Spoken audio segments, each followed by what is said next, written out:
It started with a laugh. Her laugh. The kind that used to brighten my entire day. But that night, it stopped me cold. I was standing outside the bedroom door, halfway turned around, holding a glass of water. Her voice drifted through the gap, quiet, cutting, and brutal.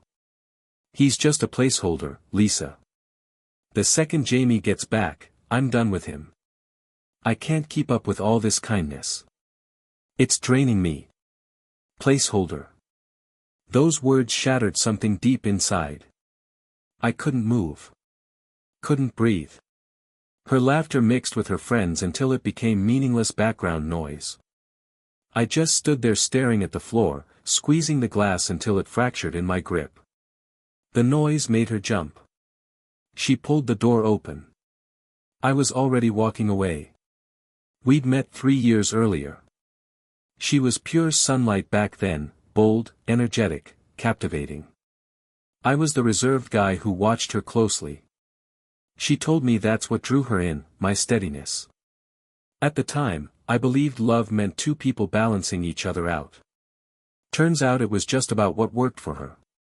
She'd been with Jamie before me, some hotshot corporate guy who'd taken off to London talking about discovering himself. I'd never given him much thought. Not until that night. That's when it hit me, I'd been living in another man's shadow this whole time. The signs started appearing slowly.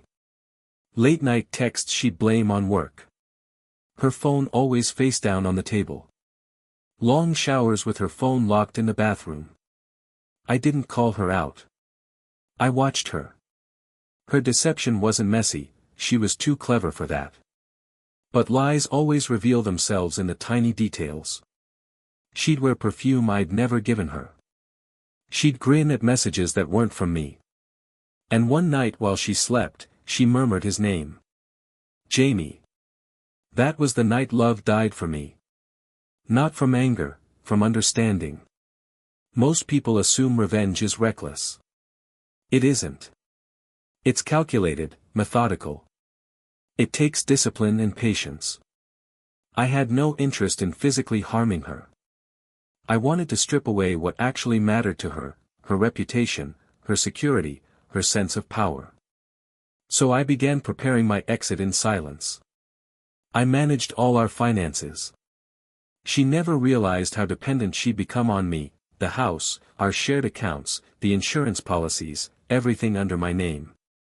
Whenever she'd ask me to handle payments, I'd smile, agree, and process them from a separate account. My own private one. At night, with her sleeping beside me, I backed up her messages. I discovered all of it. Her texts with Jamie, her voice messages, her hotel reservations disguised as work travel. I documented everything, not to confront her with it, but for control. Then I sat back and waited. A month later, she announced she was heading to a wellness retreat. 3 days away. I helped her pack her bags. Kissed her goodbye at the door. Then I forwarded everything. Every single message, every call record, straight to Jamie's fiancé. Yeah, he was engaged. She responded within 10 minutes. Together, we orchestrated their mutual destruction. The following morning, she called me, voice shaking with fear. Daniel, something terrible happened. Jamie's fiancé, she found out everything. I kept my voice neutral. You should get some rest, Emma. You sound exhausted. Wait, how do you? I know, I interrupted. I've known for weeks now. Dead silence. Then a tiny cracking sound. Her breath breaking. She came back that evening, makeup smeared, hands shaking. She attempted to explain, to reframe it, to call it confusion. I simply listened. Her story collapsed halfway through. Finally, she whispered, "Why didn't you say something?" I met her eyes directly. Because I wanted you to feel completely secure right up until you understood you weren't. That night, I handed her an envelope. Divorce papers, my signature already there. She couldn't grasp how quickly everything had moved, the accounts frozen, the house deed transferred, her credit maxed out. I didn't steal anything that belonged to you, I said calmly.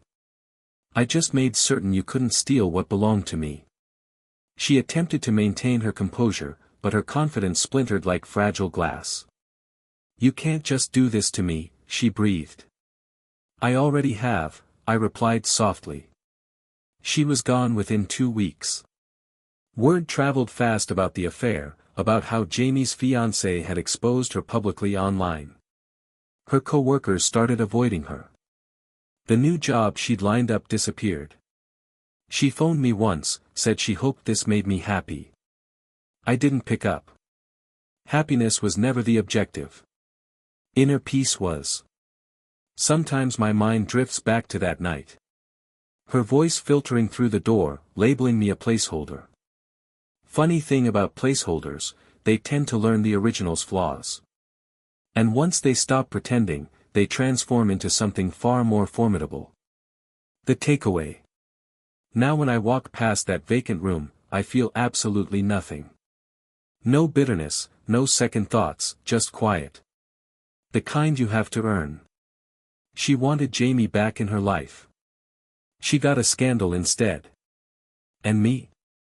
I reclaimed my life, one that doesn't revolve around somebody else's deception. Revenge doesn't make noise. It doesn't yell or destroy things recklessly. It waits patiently, keeps smiling, and allows the truth to slice through on its own.